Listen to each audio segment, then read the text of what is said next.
ছাত্রদল দেশে থেকে নেতার গাড়ির সামনে পিছে দৌড়ায়, কখনো বা বুয়েটে অশান্তি করে, কখনো বা ডাকসুতে, কখনো বা নটরজনে বিভিন্ন ছাত্রদের সাথে তাদের দ্বন্দ্ব লেগেই আছে।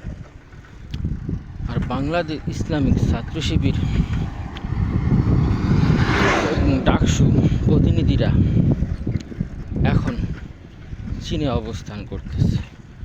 বাংলাদেশের ছাত্র ও শিক্ষা নিয়ে তারা গবেষণা করতেছে। বিজ্ঞান প্রযুক্তি কিভাবে বাংলাদেশে এর প্রতিটা স্কুল, কলেজ, বিশ্ববিদ্যালয়ে ছড়ানো যায় তার চেষ্টা করতেছে। একেই বলে আদর্শের রাজনীতি।